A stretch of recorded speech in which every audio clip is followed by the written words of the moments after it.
Gentlemen, we can rebuild him. We have the technology. He will be better than he was before. Better. Faster. Stronger.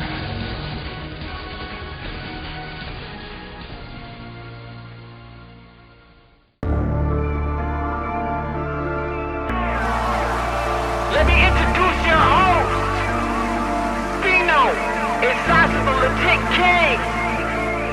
It's the start of the show, time to walk through the smoke. When I enter the ring, I jump over the ropes. I feel like Mysterio, I ain't no joke. Titles, I held them both, call me Chris Jericho. Time to cash in my money in the bank. Just like Sheamus when he beat Roman Reigns. Meet me in the cage, like Undertaker when he met Kane. I don't play games, I'm the Triple H. The crowd screaming, you rock like my name's Dwayne. The crowd screaming, you suck like your Kurt Angle. In the ring, I'm the boss just like Sasha Banks. So you'll get whipped like the intro from Sable. King of my stable, don't matter the label. Smackdown or Raw, you get put through a table. Pushed off a ladder or choked with a cable. Throw me a chair, I'ma give him a facial.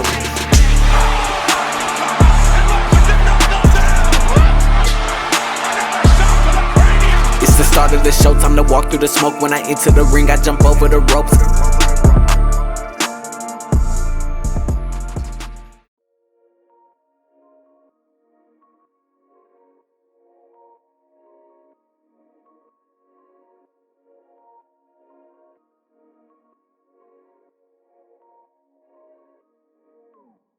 What's up, ladies and gentlemen, and welcome back to the wrestling podcast known as Ring Champs.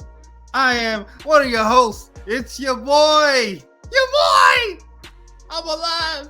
It's your boy, Just Fino. And of course, I'm here. I'm joined with my co-host, the one and only Sasha, the legit king. Sasha, what's up? How you doing? I am good, and I'm happy to have you back. It's been a rough couple of days for you, but I'm just thankful that you're back. Yes, it is. It has been a rough couple of days. I have spent the last 9 days. I was in the ICU. I only had, I think they said it was a 27% chance. But your boy came back. They've been trying to kill me since the day I was born. Lord. They failed again. They failed again. All right. Just letting you know, your boy is back. And I don't know if you know what that quote was, but that was my CM Punk quote of the night. Let's go, people. Let's go. The CM Punk quote of the night. Let's go. I seem to remember a couple shows ago where I had to sell you on Punk, but I digress. Hey, look, I'm just trying to be like the WWE. I gotta drop them in there. I might have some more, but that was my favorite one that I saw, and it just fits so perfectly, you know. I guess. I had to put it in there because, you know, it just feels good to be back. It feels good. I don't have my energy. As far as like physical energy, obviously I got a lot of energy to talk on the mic and let it rock. But I feel good. I'm happy to finally be out the hospital. I'm finally glad to be home, and I'm finally glad that we can record episode 13, the lucky number 13. So this is gonna be fun. Sasha, it's been a lot of stuff happening over the last 2 weeks since we recorded the last episode. Once again, continuing our streak. When we take a week off or something, everything just... Exactly. It's really crazy. It's really crazy. I mean, I was writing down the list and I feel like I missed like 20 things, but it's just so much. It's hard to remember everything that has occurred. But you're right. You know, anytime we take off, crazy things happen. You know, it's actually unbelievable. So let's go ahead and just jump right in it. I mean, unless you got anything to say to start us off. No, I'm just happy that you're back. When you told me everything, I was really worried about you, but I'm just glad that you're back and that we can talk wrestling again. I know it's been hard for you, so we can just do what we do, just shoot the shit and talk wrestling. So I'm happy. All right. Well, let's go ahead and start it off with the best way to start it off, with my tribal chief. Put your ones in the air, everybody. Put your ones in the air. Because my tribal chief is returning this Friday on the season premiere of SmackDown. Yes, Roman Reigns, the undisputed WWE Universal Heavyweight Champion of the world, the tribal chief. Roman Reigns is back. And he has a lot to say. He's got a lot on his plate right now. We missed the tribal chief. All the craziness that's been happening. All these people thinking they run the show. They forgot who the hell Roman Reigns is. Let me know when I'm telling lies, people. I don't think anybody forgot who he is now. People forgot who he is. You got Rhea Ripley coming around here looking like $1 million, by the way. That is bae. But anyway, she walking around here acting like she runs Monday Night Raw and runs SmackDown, talking about acknowledge me. No, there's only one person we acknowledge. I mean, you got to admit though, that was a pretty cool moment to hear her say acknowledge me. She went for it, so I thought that was pretty cool, and I wasn't expecting it either. I was like, oh, okay. Look, but yeah, she went for it. She did her thing, but there's nothing wrong with asking for help. I understand she needed help. I'm very interested in how this is gonna go, though. Like, this is interesting. Well, I'm thinking, based on what I'm seeing, it only makes sense that, you know, we got a pay-per-view coming up. Well, 2 pay-per-views from now, actually. You got Survivor Series. And I could definitely see a War Games type situation going on. You know, you could see like a Bloodline and Judgment Day, I guess, mashup versus like their enemies, which is, they have a long list of enemies, as we all know, especially the Judgment Day. So, I mean, I could see something building to there. That would be a nice team up. I wonder like who the teams are actually would be.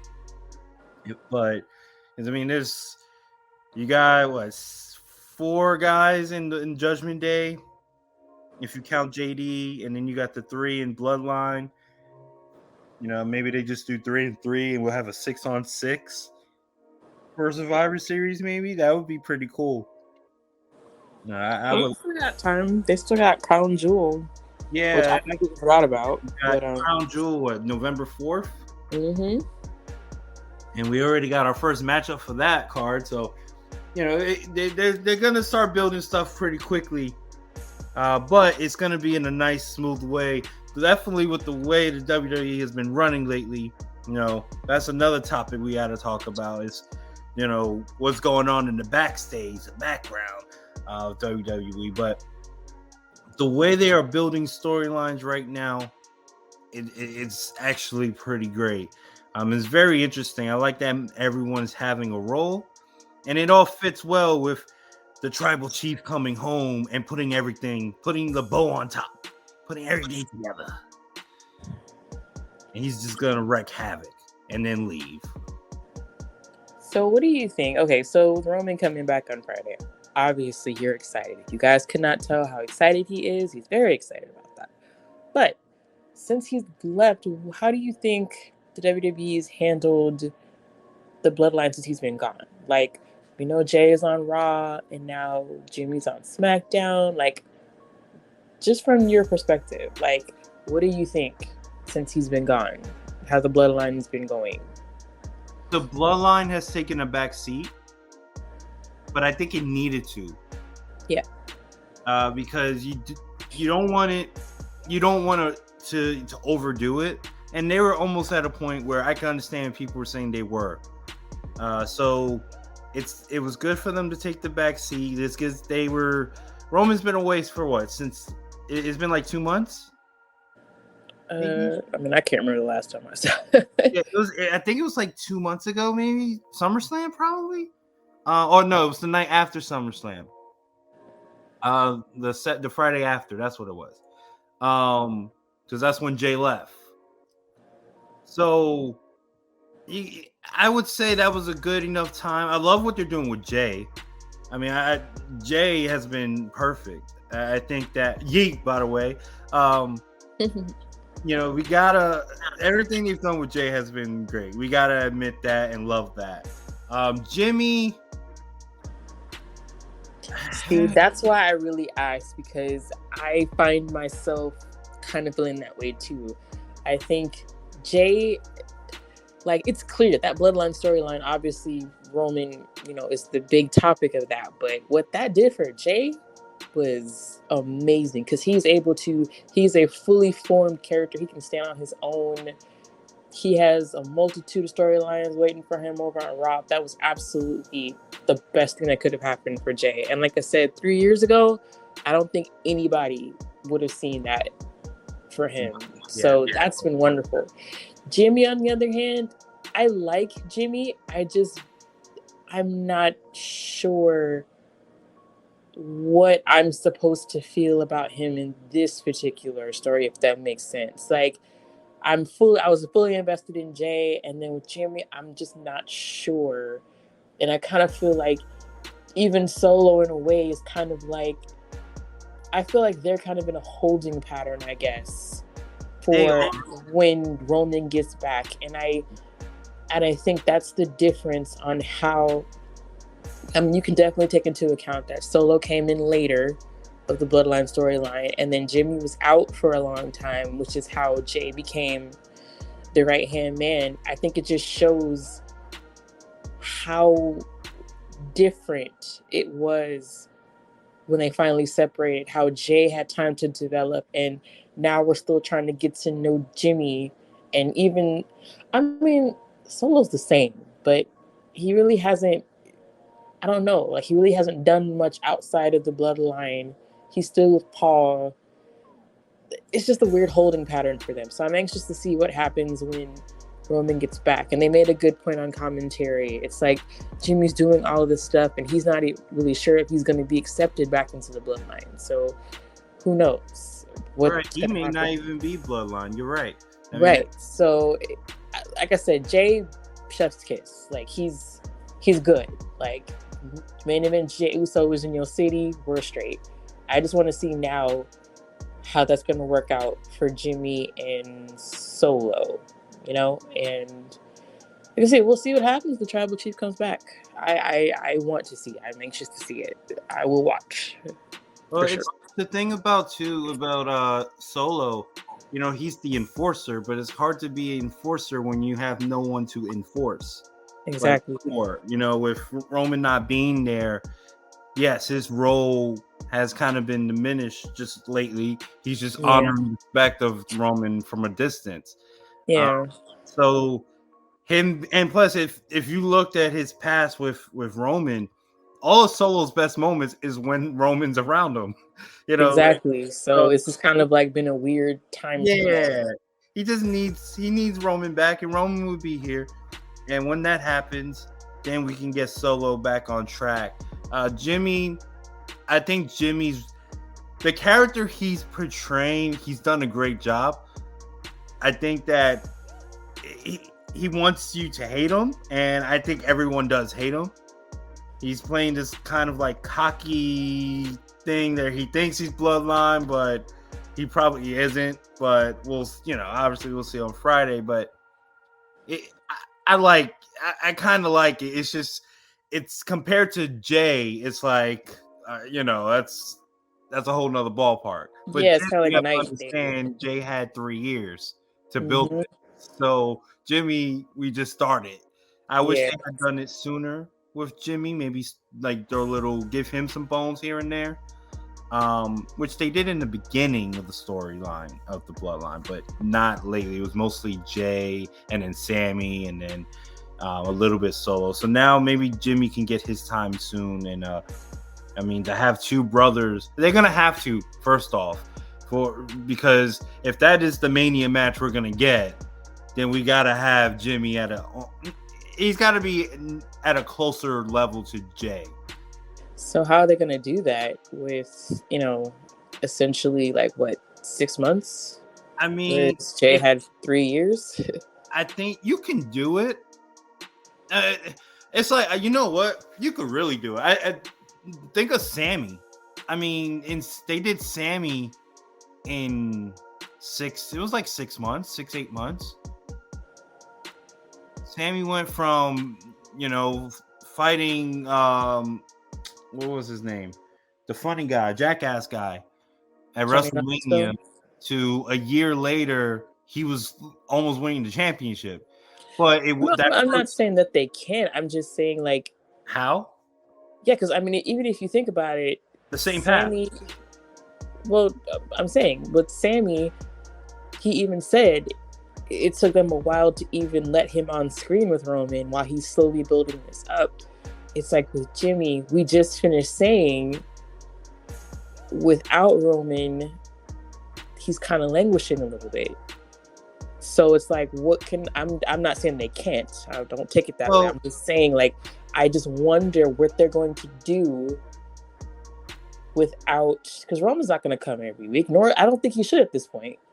I'm just curious on how they're going to build Jimmy up for this big match. Right.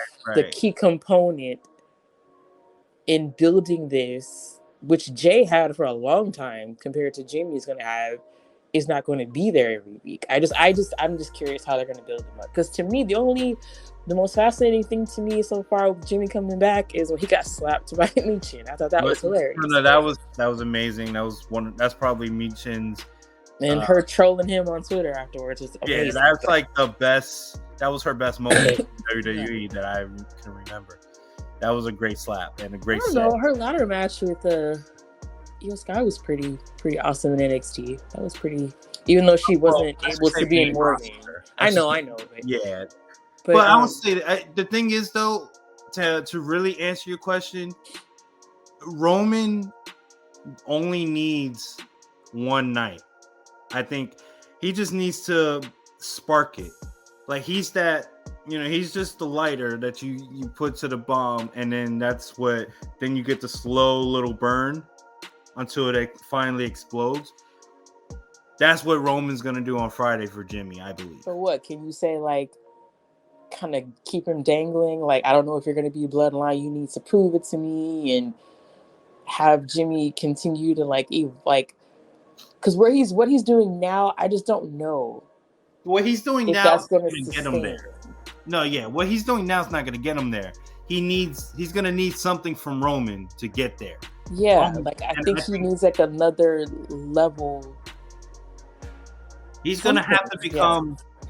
He's going to have to become the right hand man. He's going to have to.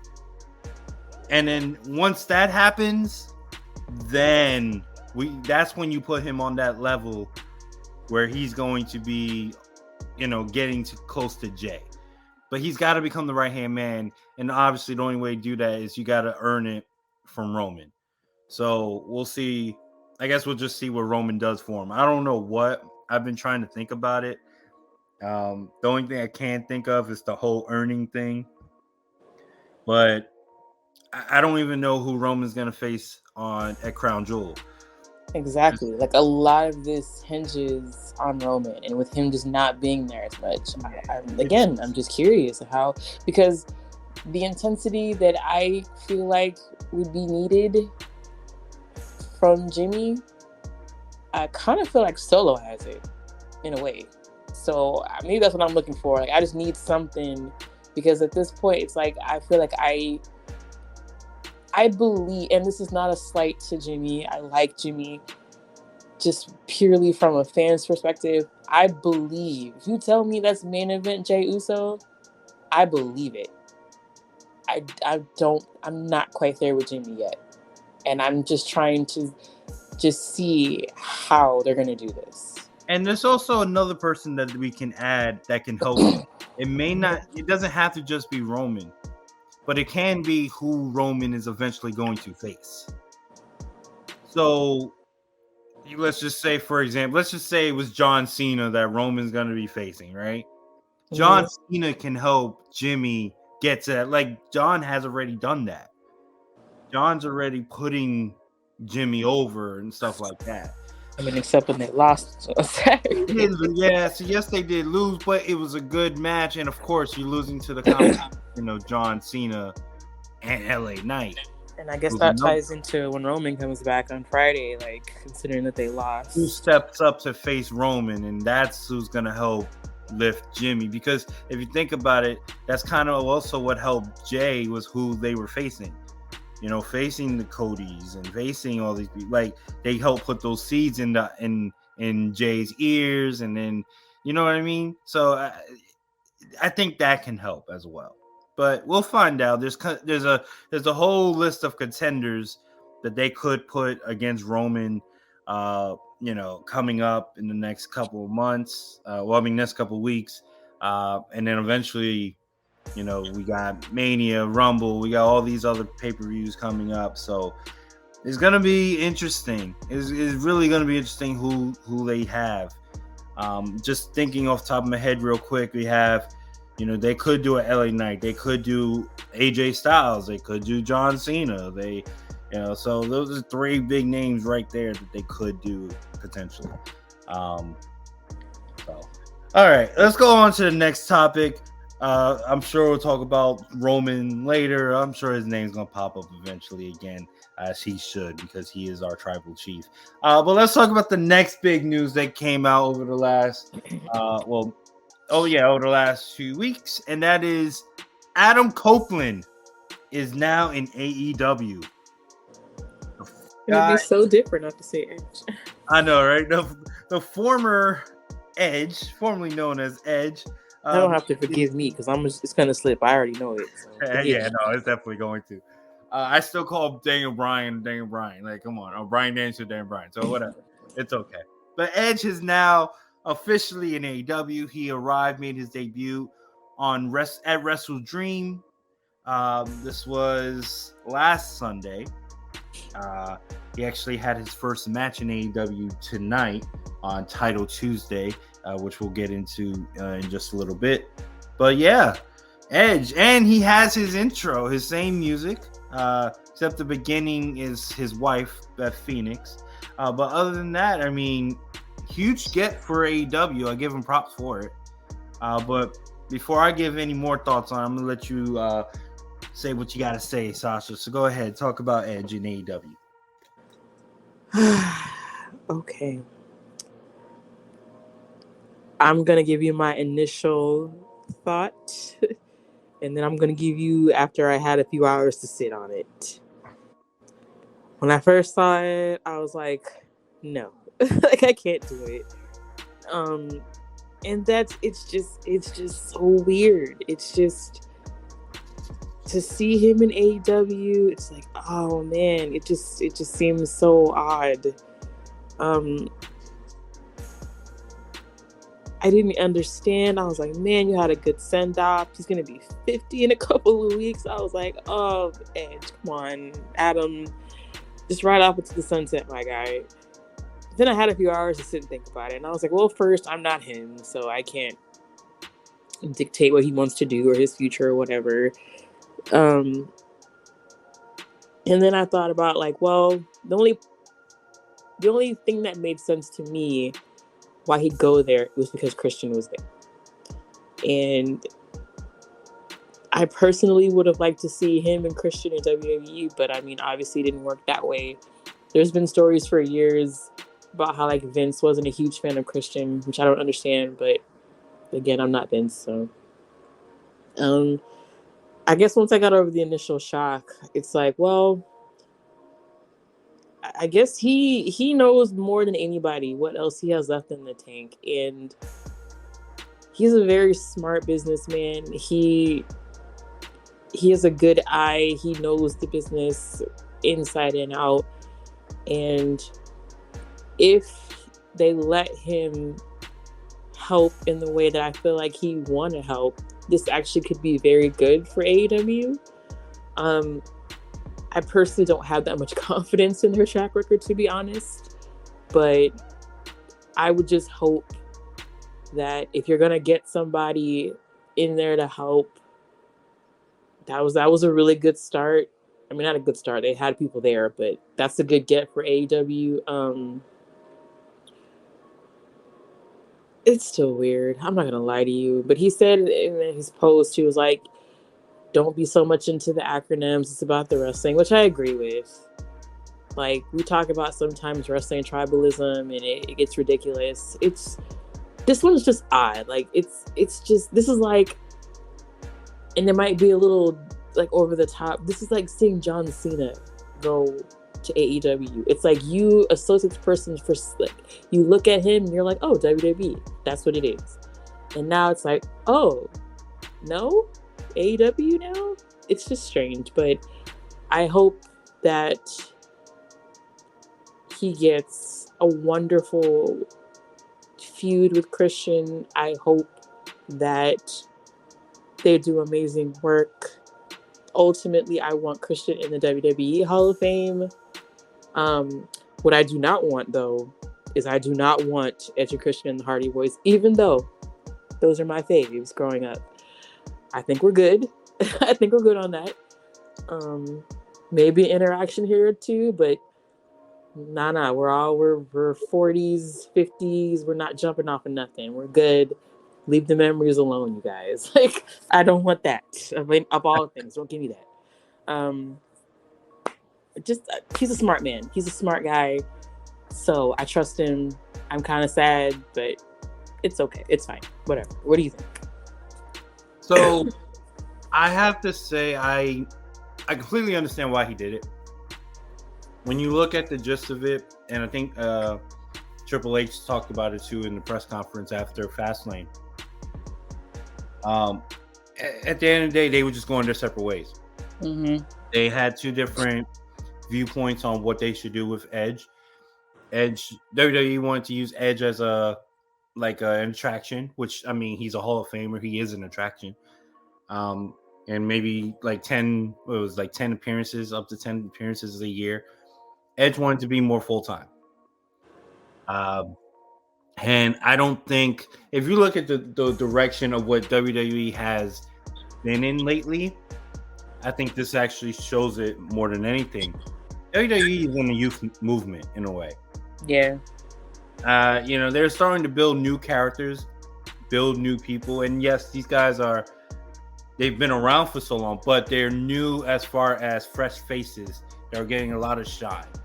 I mean, look at Chad Gable, look at Braun Breaker tonight. You look at Ricochet. They're building all these other new people and giving them time to actually do their thing that they couldn't do if Edge was there.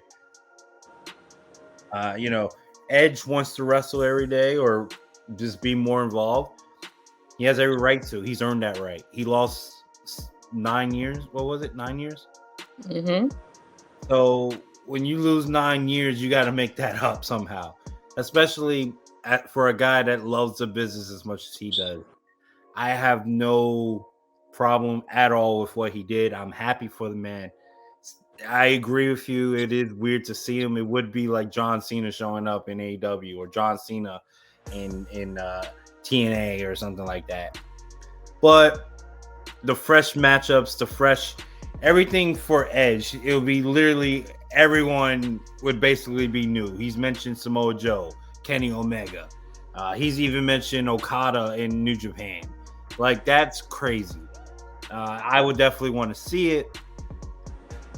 So anything that brings fresh eyes or freshness to the business, you gotta love it. I'm happy for him. Gotta mention Christian like you did. I mean, Christian was a huge part of the reason why he went there in the first place. Christian is having an amazing run right now. So to combine that with Edge, I mean, it's just gonna get even better. And I gotta love it. You have no choice but to love it. I just hope they do them right. But the only issue I do have with the AEW part of it is I don't like that they're going too much the older way. As far as they're not really building new people, they're just signing old guys and then putting them to the forefront. Although yes, Edge can help them tremendously, I want to see more youth and build other people. I don't want them to be focused on the past. That's my only issue that I have, because they got to start building stars, because they're young stars that they started with. It's like they're slowly leaving, or not, and it's not all of them, but just some of them. I mean, we've seen Jade left. Brian Pillman, even though he wasn't doing anything in AEW anyway, so it wasn't a huge loss. But you never know. Maybe he turns into something in WWE. I think he might. He could. He definitely could. He has a look, but we'll see. We'll see what he does, I guess. It's not like it was a huge get or anything like that. But what if Jungle Boy was to leave, or what if what if MJF leaves in a few months? That those would be huge losses, and I just don't want them to focus too much on names that we know they're going to get a pop. Edge is going to get a pop no matter what. But we got to get these younger guys a pop too. We got to make them care about them. And with Christian being in the forefront right now, Christian might be the best thing they have in AEW right now. Is that good or is that bad? I don't know. I'm not sure. It's good for the product, their product currently, but for the long run, is it the right move? That was an issue WWE was having a while ago. They're starting to turn that around now with Triple H in charge, but that was a huge issue, and I just don't want that problem to happen to AEW. That's my only concern. I think that and like I said, correct me if I'm wrong, because you watch it more than me. I think AEW, when they started, they were they cater to a certain fan base that got them in the door. You had all these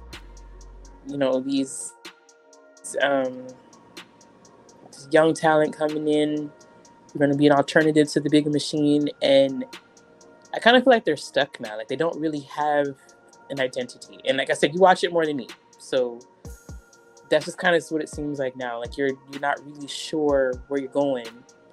And like you said, that felt like WWE for a while. Like, we're not really ready to put the ball in the hands of the young guys. We're going to just keep bringing in the old guys. And they recently just stopped, like you said, doing that. And maybe it's maybe it's just something growing pain. Maybe it's just something AEW is going to have to go through too before they start giving the ball back to the younger guys. But then it's also like, are these younger guys, not all of them, but you hear people say, oh, they don't want to listen, they want to do whatever they want to do. Like, when is that going to kind of stop so you can evolve and you can get to that point? Right. No, it's true. They're definitely, speaking of holding patterns, I think that's where AEW kind of is right now. I just don't know, especially with Adam Cole now injured. Like, that's another holding pattern they're having, because that was their biggest storyline. And even though he's still on TV, they still do things. I think they do like vignettes with him. Mm-hmm. It kind of held back now MJF, and that whole storyline, because that was one of the biggest storylines in wrestling. So yeah, they're just in a weird hold pattern, as like you mentioned, but I think they'll figure it out eventually. It's just going to take some time. Yeah, they're only a couple years old. I'm just wondering if that's like a necessary thing that just happens in wrestling companies. Like, you kind of have to go through those growing pains and whatnot, because it just kind of seems like, from what I've seen in AEW, the bits and pieces, there's a lot going on. There's not a lot of cohesiveness. Like, you can't really, like with WWE, there's a lot going on, there's a lot of content, but you can tell, okay, these characters are here, these characters are, like, you have the women, you have the mid card, you have the lower card, you have, you know, the main event. Like you can see where everybody kind of is, where they kind of fit. It seems cohesive. Right. AEW is kind of like, okay, where we at here? We got one person doing this, and we got that, and then you have a whole other company that's meshed in there too. So Yeah, a lot going on. It seems like. I agree with that. No, I definitely agree with that. That is, they'll figure it out. It's just gonna take a little while. Pay-per-view is not till November 18th, Full Gear. So they got about a month and a half to then. And then maybe, hopefully, they already have their main event, Jay White versus MJF for the title. Maybe by miracle, Adam Cole can get healthy by then. If it's as serious as it is, I think he broke his ankle in 3 places. Yikes. Yeah, so, and it was a freak accident. Like, he jumped off the ramp and then was just jumping down from the ramp.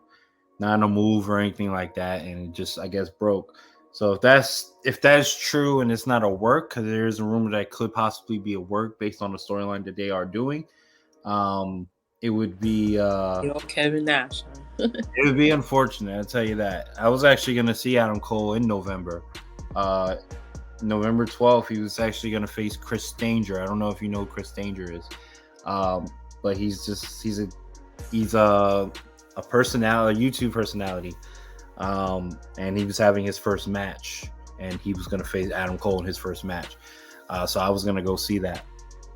So it's unfortunate that's not happening anymore, but it is what it is. Let's move on to the next topic, though, and just keep it up with NXT and keeping it up with AEW. Title Tuesday, big Tuesday tonight or today. NXT put on basically, let's just say this. It's like if Team Sasha and Team Fino, we brought on all the stops to make this the best night of wrestling that we possibly can. Sasha brings in she brings in Sasha Banks. She got Becky Lynch in the building. Me, I'm bringing John Cena. I'm bringing The Rock. Like, we just bringing everybody. We trying to compete and make this the greatest Tuesday night of wrestling that we have ever seen. And I gotta say, it kind of lived up to the hype, Sasha. I mean, NXT, they brought John Cena, The Undertaker, LA Knight, Cody Rhodes, Asuka. That's a huge name. Already to mix in with the big names they already have. Oh, and let me not forget Mysterio. Okay. Oh, boy. Okay. And Rhea Ripley. Like, we got to mention those names as well. Like, they brought in a bunch of people, okay, to mix in already with the big names that they're building already in NXT with Carmelo Hayes, Braun Breaker, Trick Williams, Ilya Dragunov. I mean, it's been Roxanne Perez, Tiffany Stratton. Like, let me just stop because I can keep going. I mean, there's a lot of people. You could keep going. Yes. And then you got AEW with Title Tuesday, having a big starting opening match with Danielson versus Swerve, Hangman versus oh god, my mind just went blank. Hangman versus Jay White. They had Ray Phoenix versus Orange Cassidy, Saraya versus Sheeta, title matches. Like, the debut of Edge's first match. This was a big Tuesday. What do you think about WWE kind of like jumping in and like making this Tuesday very, very interesting, all because AEW got bumped to Tuesday because of the baseball playoffs? Okay, so let's flash back to last week. When I first heard about this, I didn't know, because we said on the show, I don't get to watch AEW a lot, nor do I watch baseball. So I had no idea. I was just watching NXT last week, and they were like, oh, John Cena's going to be on there. I'm like, oh, that's nice. That's cool. That's interesting. And then Cody Rhodes. Okay. Asuka. What's happening? Paul, like, I could not figure out for the life of me what was happening. And then Then I figured it out, and I was like, oh, okay. No, but it definitely delivered. I was excited about it. Made sure that I was home to watch it, and it definitely delivered. I think Asuka and Roxanne had a good match. John Cena and Paul Heyman definitely played their roles in the main event. If you saw what happened after the main event, that was pretty cool. Yes. LA Knight was kind of a surprise. I didn't see that coming. That he Yeah, was they going to didn't be, mention. which They is didn't- cool, which is I like very that. nice for the fans. And I mean, Judgment Day is kind of they're practically on the brand now anyway. I'm sincerely hoping that Senor Money at the Bank is okay. I did not see him, so I hope he's doing okay. But yeah, it was definitely loaded, and again, it's like I said, I wasn't like a regular watcher of NXT up until very recently, like the last few weeks. I had heard about these characters, but it's so interesting how well the show flows together. Like, it's just crazy how different Raw, SmackDown. It's like it's just crazy how they're just so seamless. Like, so many people are getting TV time. Things are just flowing. There's no lag. It's just so interesting. Everybody has a role and they're playing it, even if it's something like even the small details.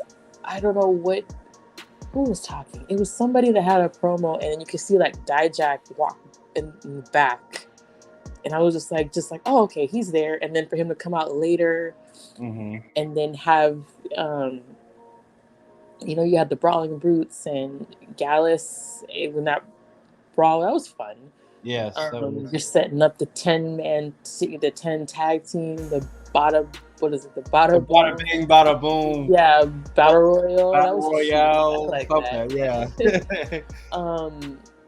The Dusty Cup is coming back. Like it's, and then within all of this, then they had the little vignette where not a vignette, but it was like a NXT Anonymous. They had Paul Heyman. He was talking to Ava Raine, which that was interesting. Yes. It had so much going on. Like it was quick, mile a minute, but I was able to keep up and be like, oh, okay. And then everybody is different. Like there's nobody that's the same. I loved it. I thought it was great. I think it's not quite for me yet with the old. I mean, but then I don't want to keep harping on that, like the old black and gold. Like no one's ever gonna be like that. Like that was just a different time. But it's what's crazy though? Really good though. Like I'm not even gonna lie. Like it reminds me of black and gold in a way.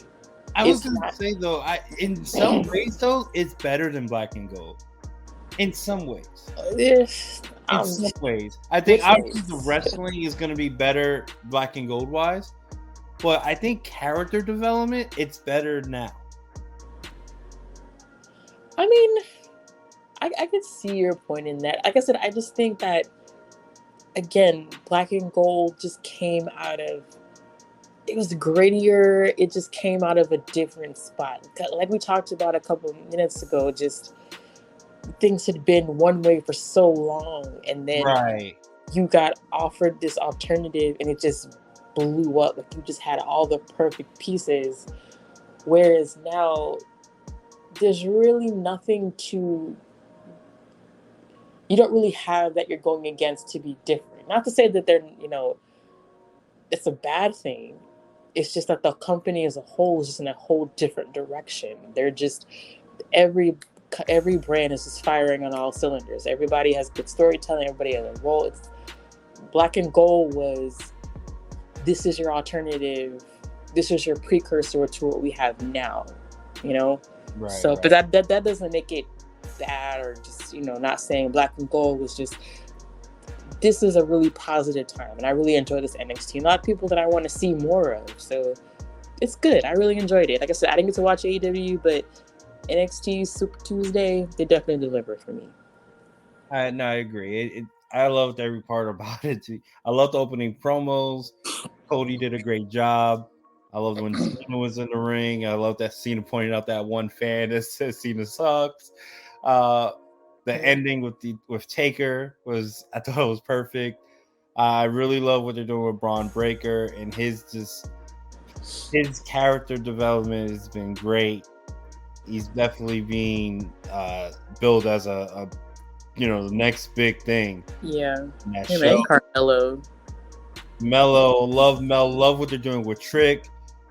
Work that Trick. I'm happy that because I feel like if this was like 5 years ago, Trick would have lost and we wouldn't have saw him. But I'm like, they had him come out and get involved after him losing last week. So I'm like, that made total sense. Thank you. Continuity. Thank you very much. Yeah.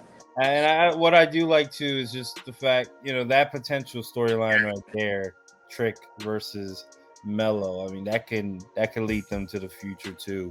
That could definitely help. That could be like Mello's last feud in NXT.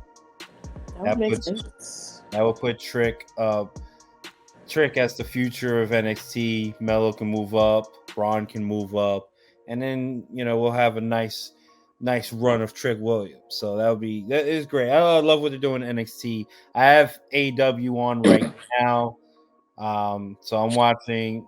I'm recording and watching it, and just right now, for example, Saraya just lost the title. I don't know why they had her lose, but she is now, I believe, a 3-time champion. But from the little looks and glances that I've taken at the show, it looks good. It was a wrestling heavy show, I can tell you that. Not that many promos. There was a big promo with MJF and Jay White, but other than that, it was just mostly a big wrestling show. They went that route where NXT kind of went with the mixture. They more went promo heavy, but the matches that they did have were good. It was more promo heavy, but two different philosophies. I think that they both delivered in what they were trying to do. I'm curious to see what the numbers are going to be, even though I'm not a big ratings guy, and I think ratings are bullshit. But I am a little bit curious as to what they are going to be, just because I believe last week, for example, NXT beat AEW, and that was without these names. So I'm just curious what's going to happen, and what's all the hype and talk going to be about after this. But yeah, that's going to be a good one. Let's talk about hype though. Let's speaking of hype, because we got two names that I want to talk to you about, Sasha. These two names are probably going to shake the business, or could possibly shake the business for the WWE. We've seen one made her debut at Fastlane. We saw the arrival of Jade Cargill right before the show started. She arrived at Fastlane, was met by Triple H, and I mean, the world went crazy for those 5 minutes.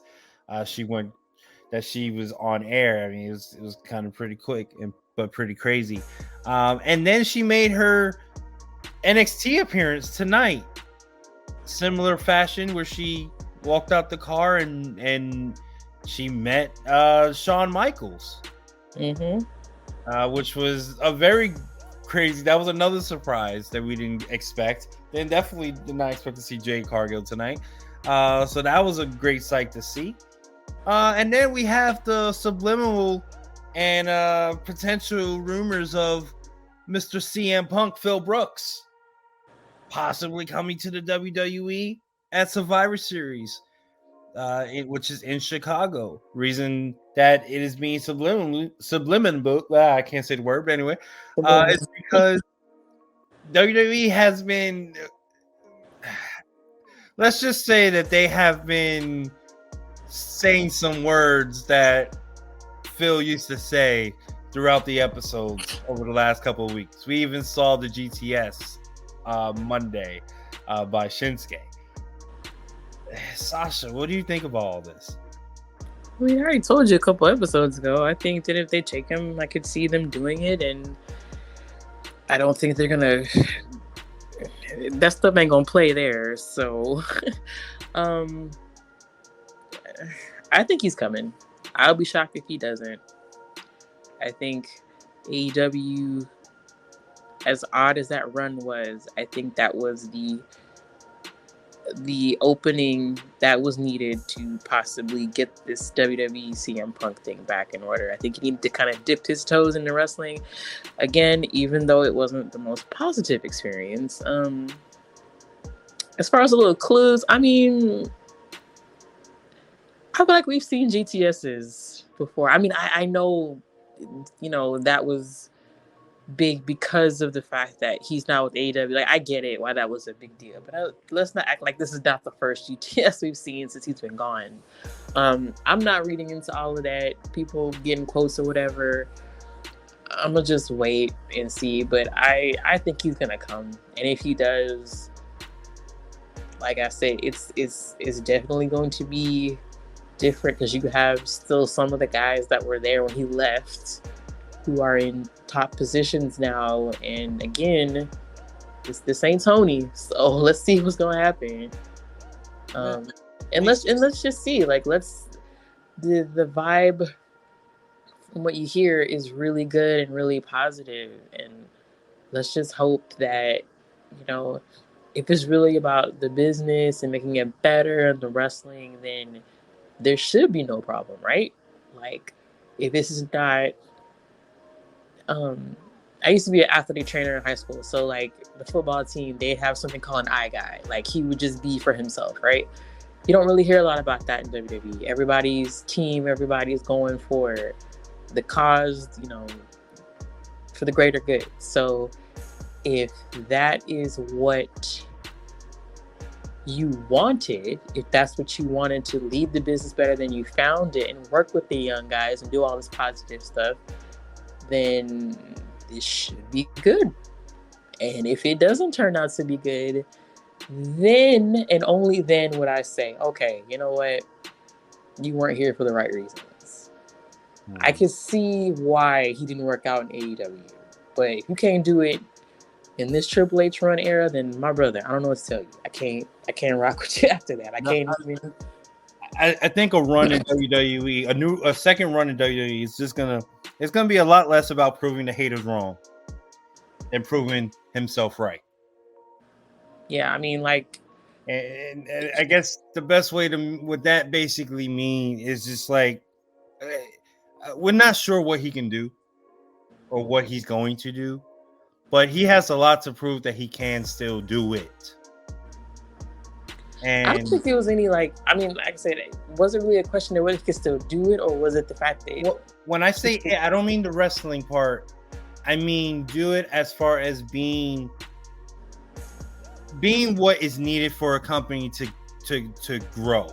Right. Okay. Yeah. Because obviously, I'm sure he could still wrestle. I saw his last match. He could still wrestle. Mm-hmm. I don't think he's the best in the world, but he can still wrestle. He obviously can still talk with the best of them. But you gotta be that guy.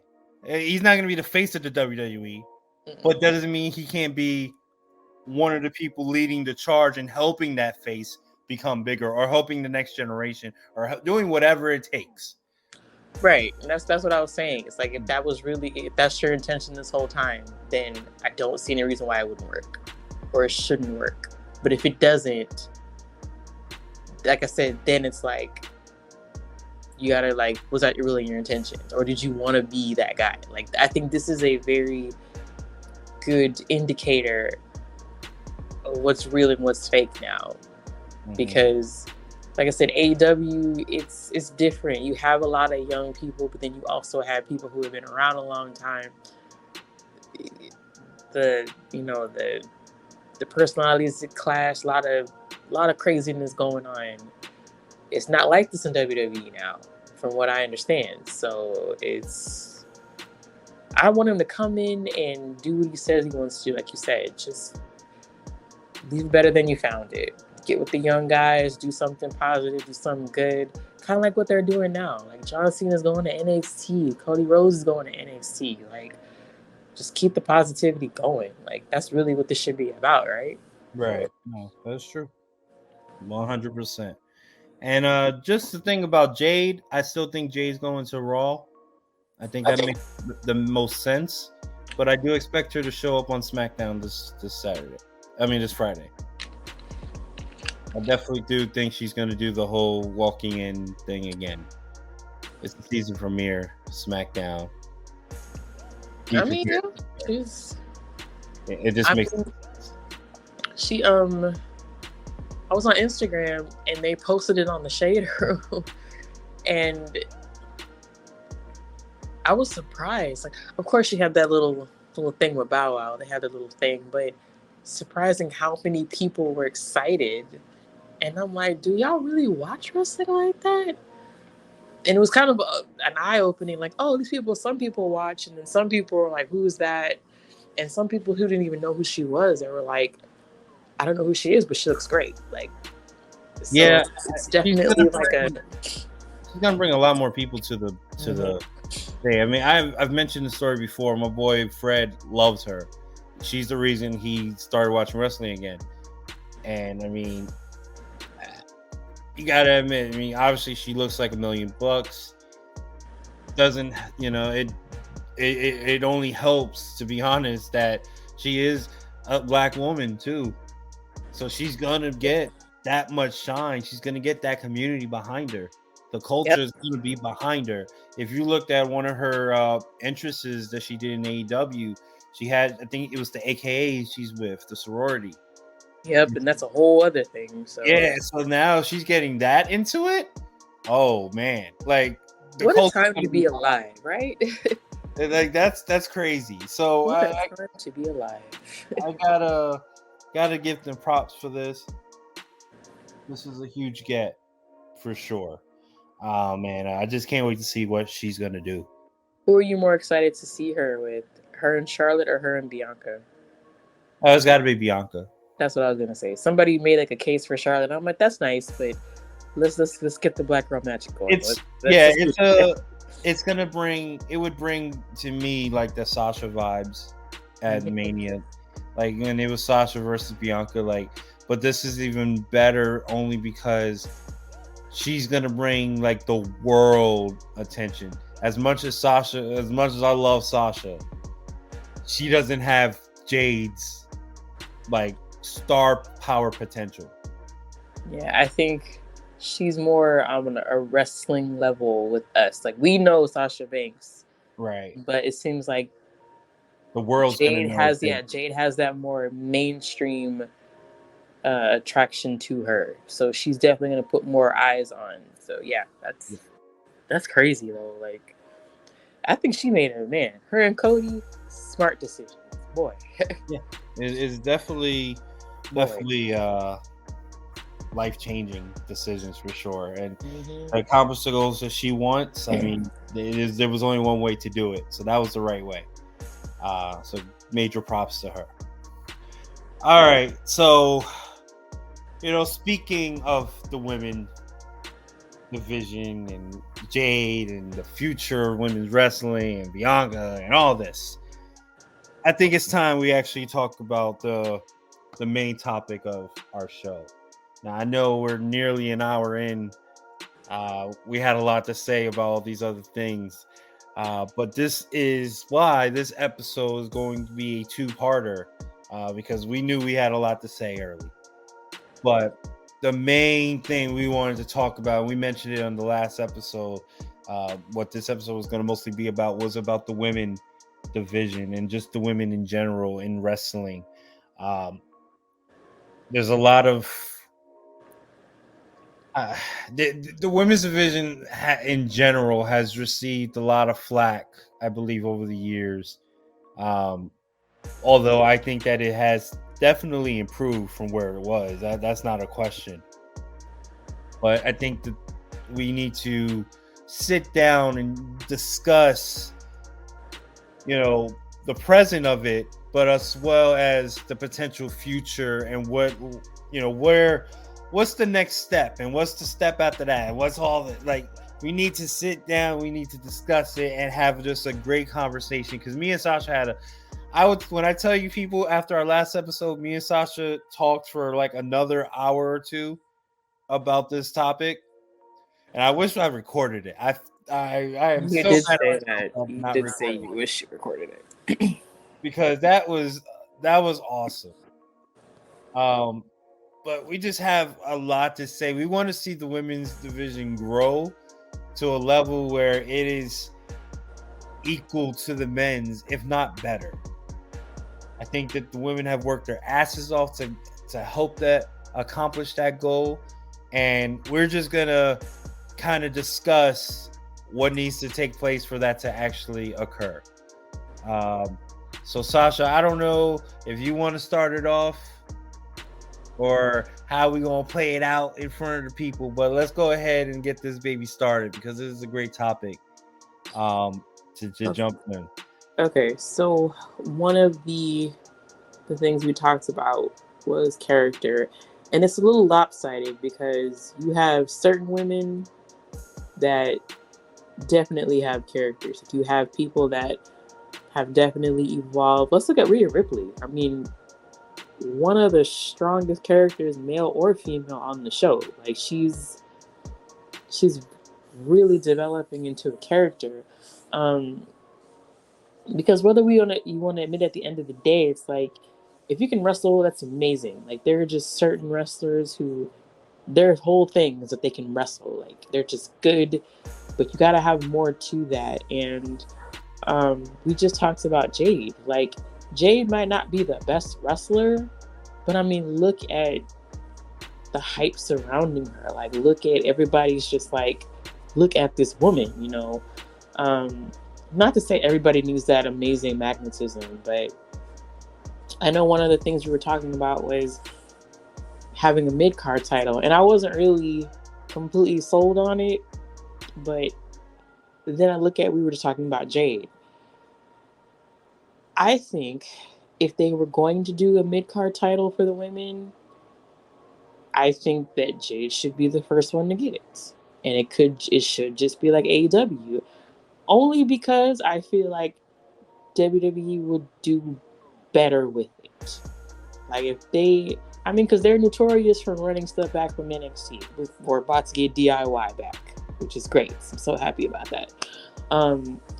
I think if we're going to do a mid-card title, I think she needs to be the one to start it, because what I don't want is for her to get the main title right away. Like, I think you kind of built her up the same way you did in AEW. Like, just let her get these notches under her belt. Maybe not squash matches every time. To just kind of build this lore about her. And then let her go for the big belt. I don't know how she'd lose it without, I guess, it being... Well, I mean, look at Gunther. I mean, he's going to have to lose. But then, by then, when he loses it, I mean, he'll pretty much be a made man. He's already a made man right now. But, so yeah, I thought about it. I could see the mid-card title. I think that's cool. The women's tag team, like, it's so snake-bitten. But I don't want to give up on it. I really don't. Maybe... What do you think about, like, having the women's tag team titles, like, be exclusive to one show, maybe? You know how they used to have, like, the Cruiserweight title exclusive to SmackDown? Uh-huh. Maybe just have that for a little while. Because really, it kind of feels like it's just exclusive to Raw now anyway, because that's where Chelsea and Piper are. Just kind of make it exclusive to one show, you know, and then take the time, put some teams on this one show and focus on that one aspect. You know, you got Indy and Candice, put them together, a little Way reunion, Katana and Kaden. You can keep Piper and Chelsea if you want. Just some I saw on social media Michin and Selena Vega want to tag up. That's cool. Maybe just put it on SmackDown. That's fine. But yeah, I'm not ready to give up on that yet. I think that's an opportunity to get women on TV, and it makes it interesting. Just maybe make it exclusive to one show and see how that goes for a while. But yeah, as far as character, I mean,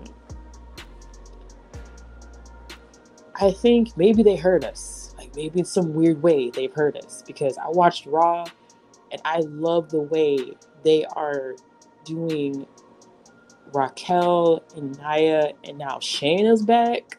Like, I'm thinking I'm getting Shayna NXT vibes. So maybe they heard us. Maybe we don't have to do like this whole thing because maybe the wheel's starting to turn a little bit. I can see something happening here. Even giving like Tegan the little rub she got on Monday. I don't know what's gonna happen with her, but it was a good opportunity for her. But maybe stuff is turning. I don't know. What do you think? So let's start with character. Character-wise, I think that you're on the right foot when you talk about what they're doing lately. You mentioned the names that you did. I'm gonna start with Tegan, who, I'm a huge Tegan Knox fan. I've been a Tegan Knox fan since NXT. She's like early NXT. This is talk about black and gold. That was Tegan Knox. She was being built as like the new future and face of the women's division, and I loved her run. She was a great baby face, especially after the Dakota Kai attack. They were best friends, and Dakota turned her back on her and attacked her in the War Games match, or prior to the War Games match, anyway. But it was a great story that they were building with Tegan Knox. And the unfortunate thing about Tegan Knox is that she got injured. She's torn her ACL, I believe, in both knees. Twice, or maybe even 3 times. I can't remember how many exactly. But I know she just dealt with injuries, and that really delayed a lot of what she was. But she just has a great future. Like I always thought that Tegan Knox kind of reminded me of like Bayley, where Bayley was gonna be, I guess like a John Cena of the women division. I think Tegan was on that level as well, and I think that it might be too late for her to get there, but I think that she can definitely have a great run. She just needs the right situation. And I think that the rub that she got from Becky is definitely the right path for her to be on.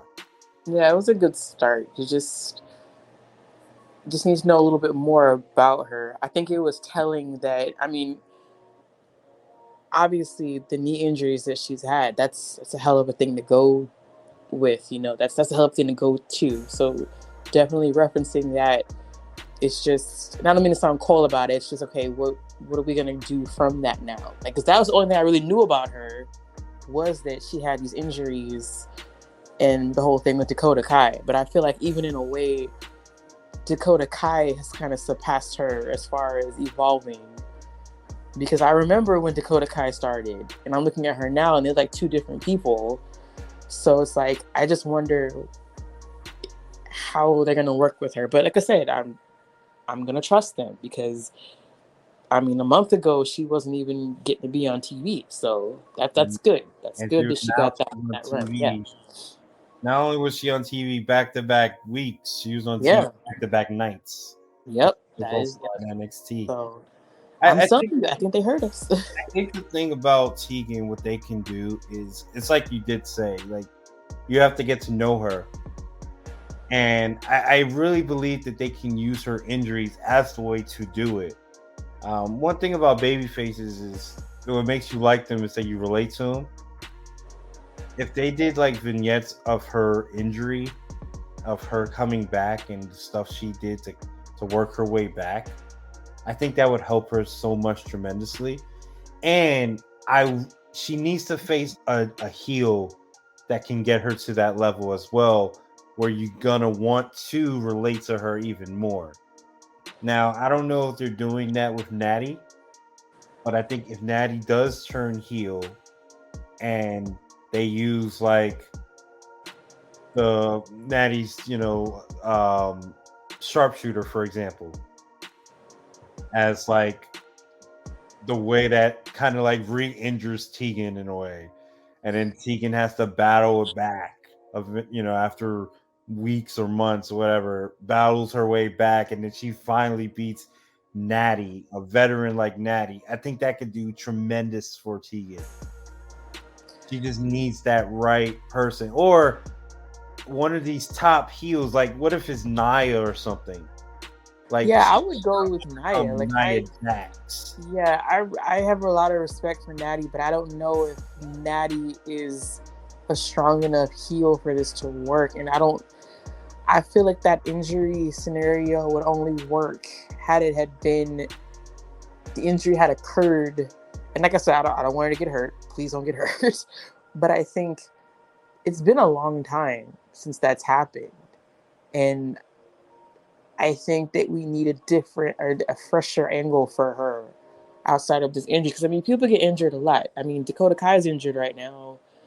You Well, have actually, I have a perfect one.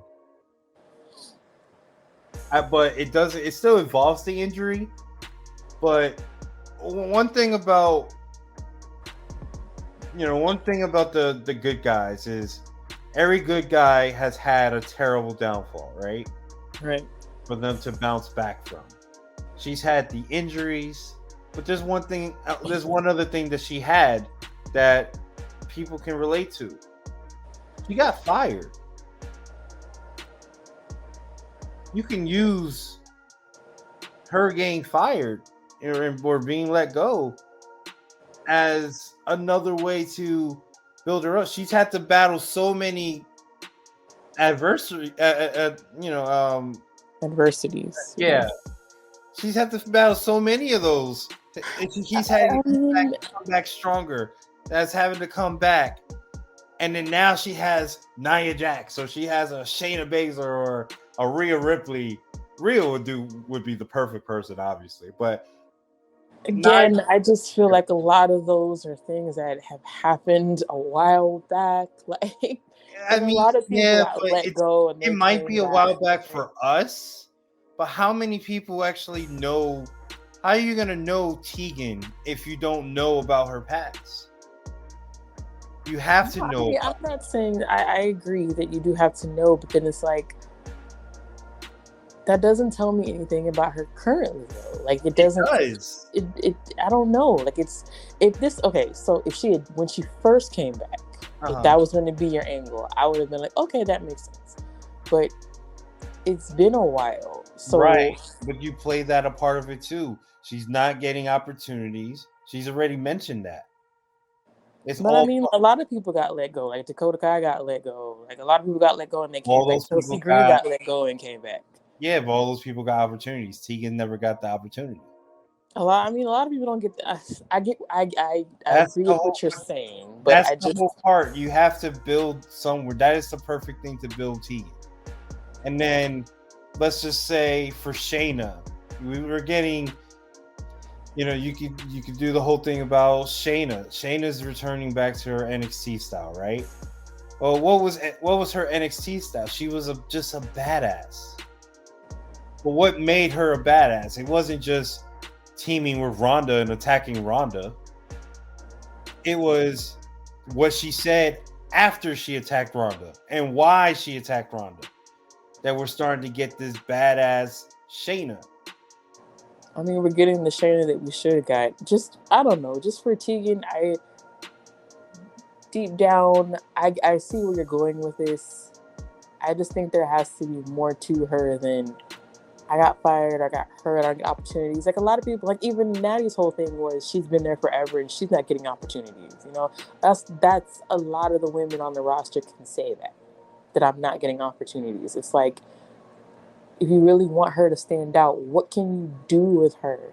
That's just not going to be her saying, I don't get opportunities, or everybody's gotten hurt, people's gotten fired, you don't get this. No one's gotten hurt like her. She was the star of NXT.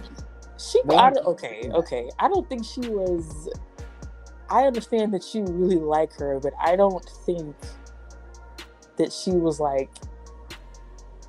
I don't know. I think maybe we see her a little differently of how it was, and I remember her run with Dakota. They were building her as the face of NXT, the women's division.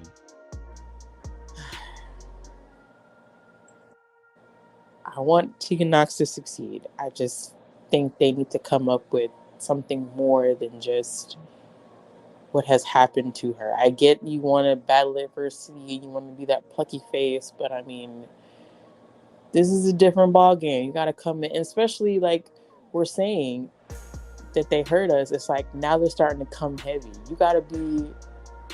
I'm not saying you got to be a badass, but you got to have a little something extra to you to be in the land of giants now, because you have strong. You're starting to develop these personalities. You got your Rias now. Naya's back.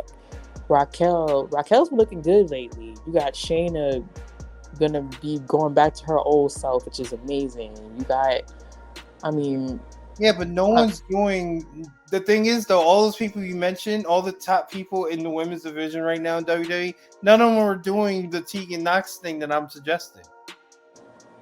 Not one has her story, or has a story even similar to it. All the names.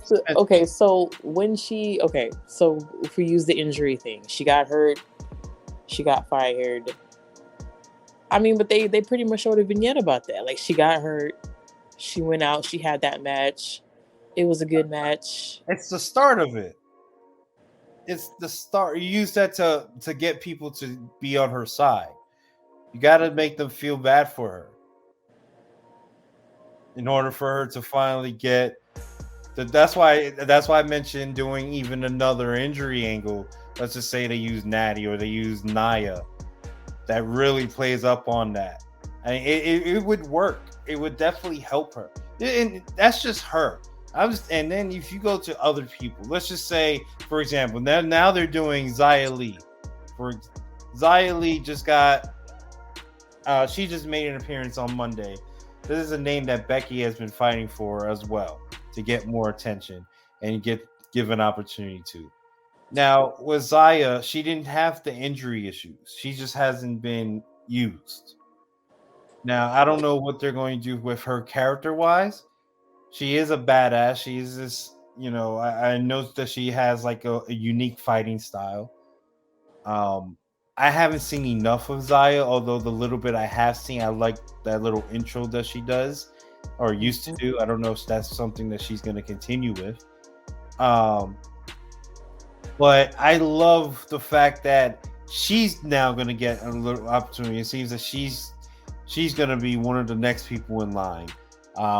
We already know what they're doing in NXT, where they're showing so many different women and they have different styles. Look, they got the women's breakout tournament with Lola, who just won tonight in her match. They got women like Ariana Grace, who's the daughter of Santino. We got is she the one that's kind of like the beauty queen? She had the crown and she was waving, or she had the sash. Yeah, okay. Yeah.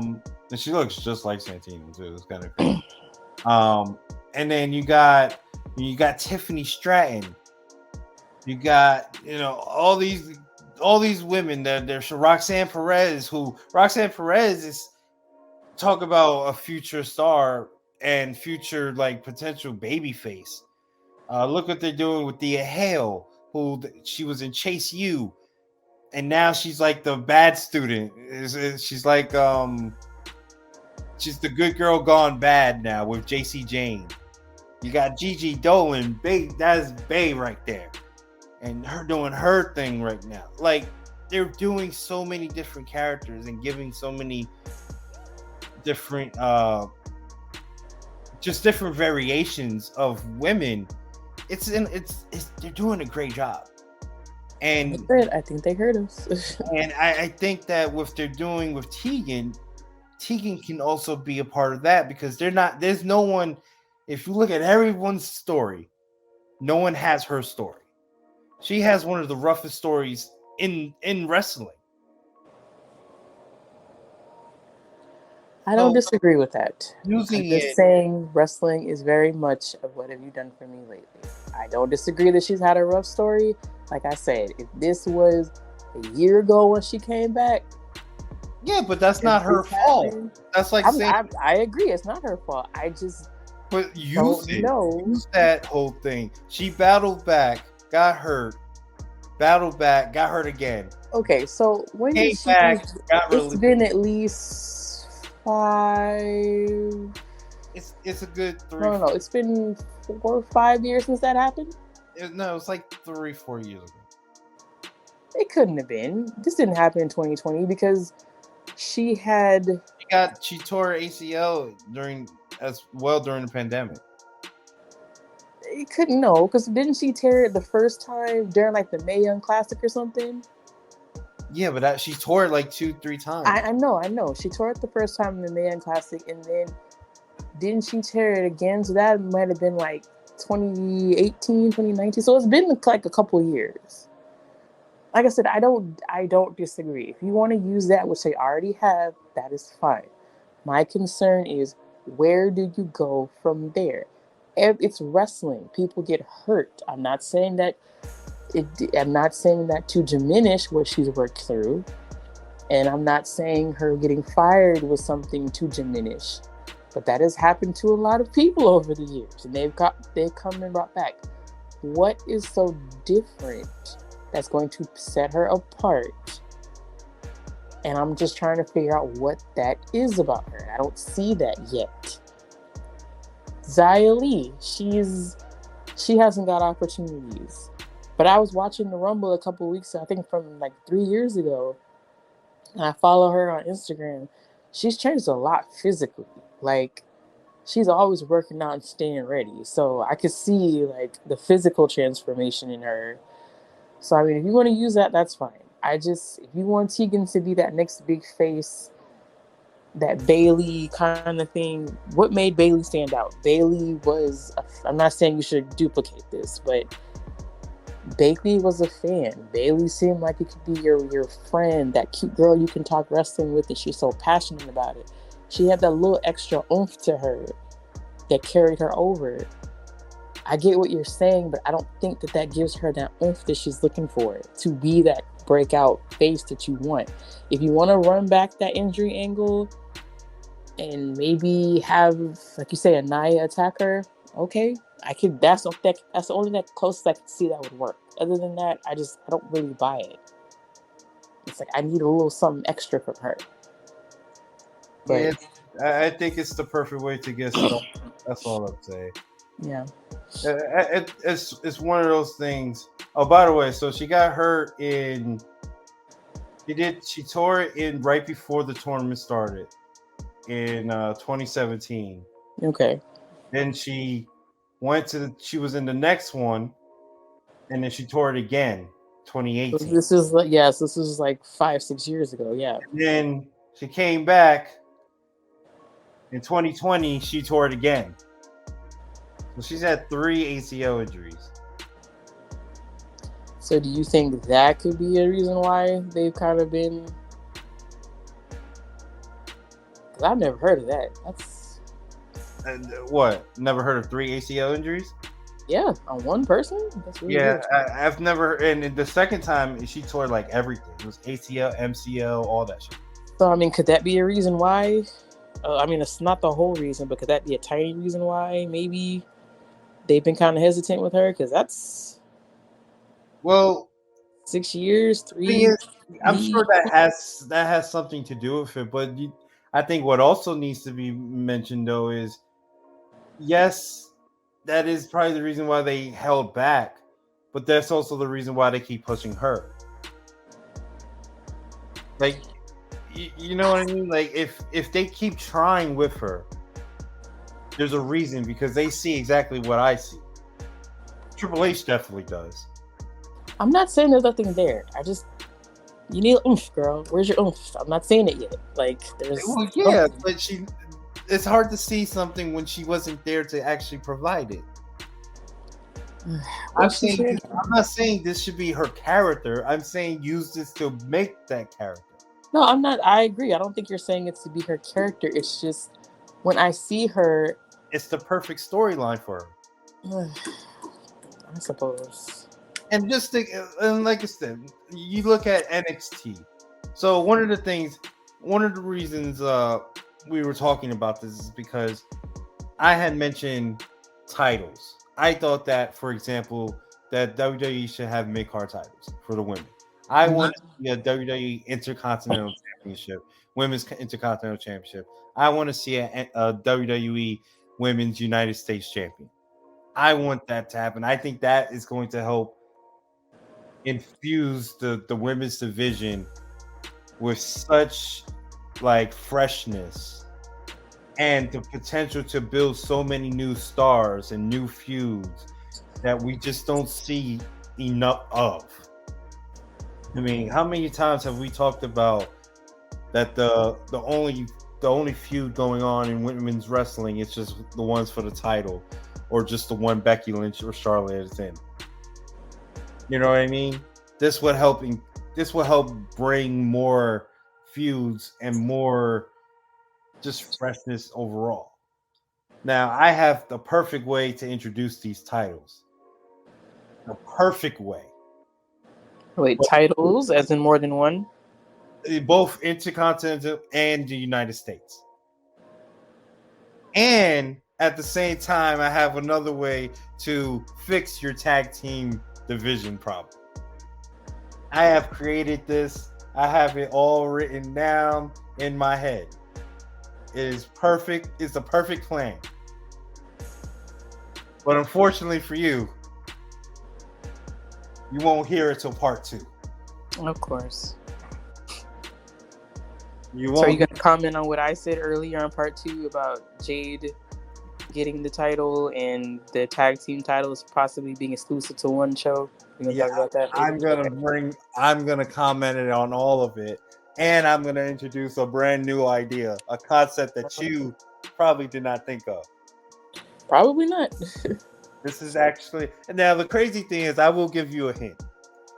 I think that what Cody Rhodes announced tonight is perfect. So one of the things that NXT does that I love is those tournaments. The breakout tournaments, I think, are perfect. And it's a way to introduce the future of NXT. We saw, I mentioned earlier, Lola Vice, for example, former MMA star. She got her first win in the tournament tonight, and I think that introducing new women and new people just in general is perfect, because so many names come out from these tournaments that we learn to adapt and grow with, and to become names, staples of the brand. You think about Carmelo Hayes. Carmelo Hayes won the men's breakout tournament, what was it, a year or two ago? And now he's the face of NXT. And he's potentially the future of the WWE. Well, so they're bringing it back. So. And they're bringing it back. And I mean, this would be a perfect time to see, a potential, what's his name? Brian Pillman Jr. or Lexus King, if that's what his name is going to be, the rumored name for him, honoring his sister and his mom. That would be cool to see him win that, or just so many names that they've signed. All these young guys. There's the woman up there that they added. I'm trying to think of her name. Women's breakout tournament. You type it up real quick. Which one? I saw her. She had just faced. What? I can't think of her name. Is a black chick. Kalani, is that her name? Kalani Jordan. Jordan, yes, her. She has a bright future. They see her as a big star. I got to see her only one time. I think she had one match on NXT that I remember. She lost, but it was what she was doing. She's so athletic. Like, I mean, she kind of reminds me like of a Bianca Belair. Like, it's kind of crazy how she reminds me of her. Like, you get these opportunities, these women, let them run with it. You can create a lot of future stars. We got Tiffany Stratton. She won the breakout tournament, I believe, last year. And look, she just had one of the best matches of this year with the man Becky Lynch. Oh, and speaking of NXT, we also got to just give major props to NXT for their No Mercy card. No Mercy was a great card, by the way. Excellent match with Ilya Dragunov and Carmelo Hayes, and then the main event, Becky Lynch and Tiffany Stratton in a what was it?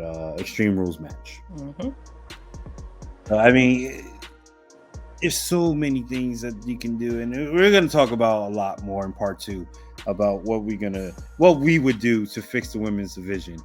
We're going to get more down to the details, give some great opinions about that. We're also going to talk about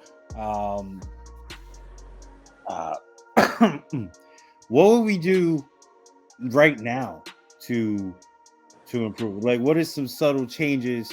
Who are some of the people that we would build the division around if we had control? We were the Triple H or the Shawn Michaels. I think that would be something very interesting. And then what is just the future of the women's division on the path that they're on now? I mean, we got names like Jade coming. We know she's coming. We got the current with Bianca. We have the current with Becky, with Rhea, the dominant force that she has been over the last year or so.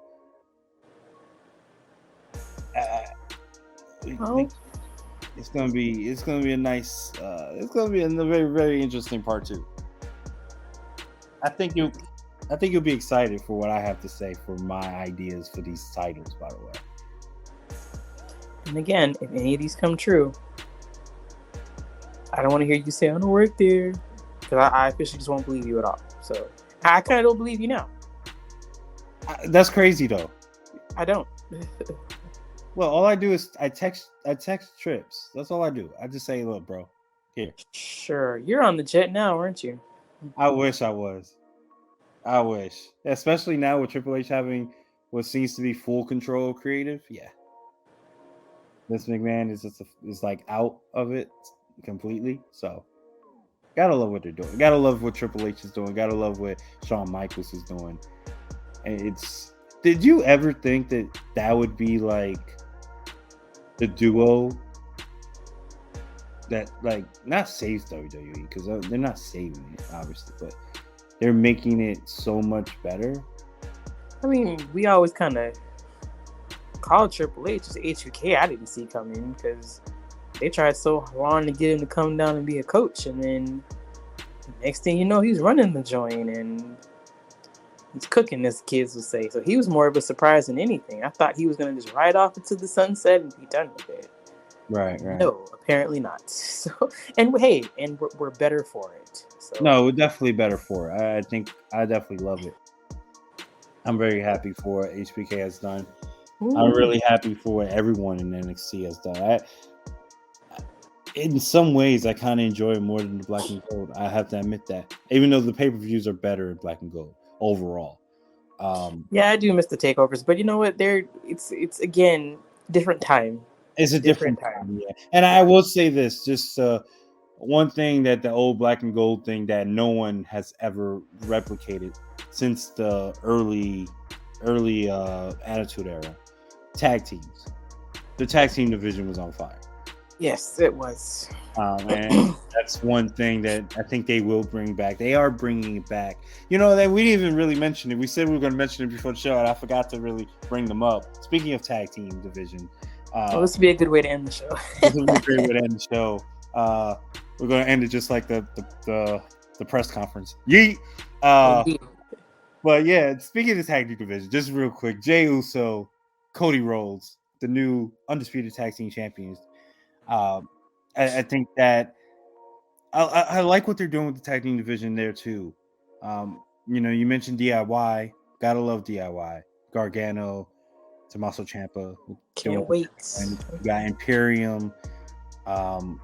You got New Day, and shout out to Ivar as well. By the way, right? New Day. Ivar is just doing it. They have been killing it. They've been doing Ivar. That's another thing I wanted to talk about too. I keep forgetting. I'll save it for the next episode. But shout out to Drew McIntyre as well. I love what they're doing with him. But back to the tag team division. Yeah, our boys Jay Uso, main event Jay Uso, Cody Rhodes, tag team champions.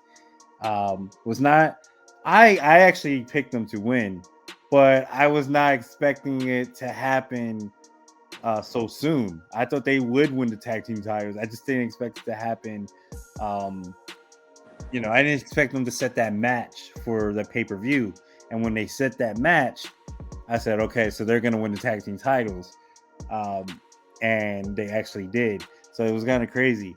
But yeah, I love what they did, and I love the match they had last night against Sammy and KO. KO actually finally gave Jay Uso some respect, shook hands and hugged as well at the end of the night.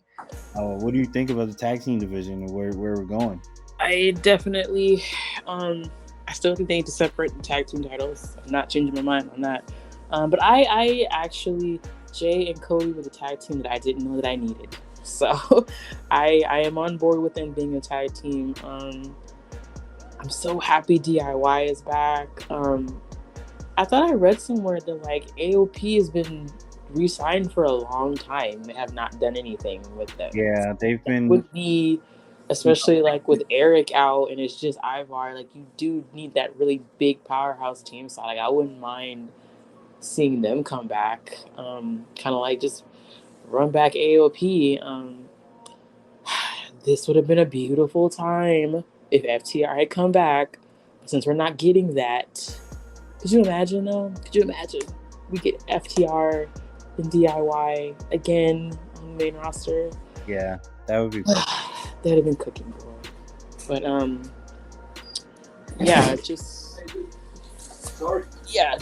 getting that would be amazing. Like, I still think tag team wrestling is, I don't know, I love it, but it still has to come away. But I really think that separating the titles definitely needs to happen. Like, it just can't be one team because, like I said, primarily, Cody and Jay are property of Raw, so yeah, most of the time they're gonna be on Raw. So it's kind of like what is, and then you kind of have, you got the Street Profits trying to do something now. You got LWO. LWO, and I think that's kind of and I think Santos is gonna turn sooner rather than later, and especially with I guess we could talk about that on the next show, especially with Carlito coming back. Yes. Like, we know we can't trust Carlito, so that's gonna be something here and there. So LWO, what's that gonna do with Joaquin and Cruz? They're gonna need somewhere to go. So I definitely think there's potential in the tag team, but you just gotta do something about the titles, man. You just gotta split them up again. I think that's the only way. I agree. They gotta split them up because we got a lot. There's so many opportunities that can be out there. So many tag teams that they could be battling right now for the titles, especially on SmackDown. Roots are another team that you can mention as well. Yep. So there's and they got some teams in NXT that they could possibly bring up. I could think of the Creed brothers, for example. That would be a nice team. That if they came up, that would be a great team to have the tag team titles as well and have an opportunity to fight for. So I agree with that for sure. Tag team division is definitely on the up and coming, but they definitely need to increase the opportunities for them by splitting those titles. So I do agree with that. Well, all right, Sasha. I think that is all for part 1 of this episode. We've mentioned a lot of stuff, a lot of topics that we missed. We actually missed one topic that I can't believe we forgot. But Randy Orton was seen at the PC. Looks like he's coming back as well pretty damn soon. So that's another... Don't get my hopes up. I know. But we just had to mention it. And I actually going to save that, the thing I really want to talk about with Randy Orton to the next episode, to part 2. We're going to have some beginning similar to this episode. We'll have a couple of topics before we just jump straight into the women part. But there is 2 topics that I do want to get your opinion on. So we'll save that for the next part so you can answer them. And they're really good ones. I think One of them I'm really interested in what you're gonna say about, but we'll wait till then to talk about it. All right. So, ladies and gentlemen, like I said, this is episode 13, part 1. We'll hit you with part 2 later in the week, and we're gonna just talk about the women, and it's gonna be all women every day, pretty much. So can't wait to jump on that topic. But before we head out of here, Sasha, anything you want to tell to the people? Nope, just looking forward to part 2 and these interesting questions that you have. I feel like you gotta really write things down, so I just want to see like what you got cooking in there. So yeah, and it's interesting. I love it. I really love this idea. In fact, I actually performed this idea on WWE 2K23, and it worked out for me. There was a storyline I built, so I think that it will help in the actual reality. So I'll text it to Trips after I tell you, and if you like it, I'll text Trips and see if he pulls it off. He might be already doing it already. We'll see. But it's hard to question the genius that is Triple H. So okie dokie. all right, people, just make sure you check us out on all streaming sites, Spotify, Apple Podcasts. You know where to listen to us. We'll be on YouTube pretty damn soon. I can't wait I can't wait to get this part out, and I also can't, just happy to be back. To be honest with you, be able to walk around and be on my feet. Glad my health issues are for the most part done, and I survived and all that. I feel great, and I'm just happy to speak about wrestling again. My life is renewed. I feel like, one thing I just ended on this note. One thing that one thing that came to my mind throughout this whole process when I was out was realization. The word realization just kept popping up in my head throughout the whole time, and I realized that, it wasn't. I didn't fear death or anything like that. But what I did fear was not all those opportunities I didn't take, and going after things that I should have done. I should have done more. I could have done more, or whatever the situation. I feared not being able to right those wrongs. And I am now going to attack all that. There are so many things that I didn't do that now I'm just, you know what? Fuck it. I'm going for it. I'm going to do. And that is something I texted Sasha when I said, when I come back, I'm going full force on this show and bringing this show to the forefront. That is exactly what I'm going to do.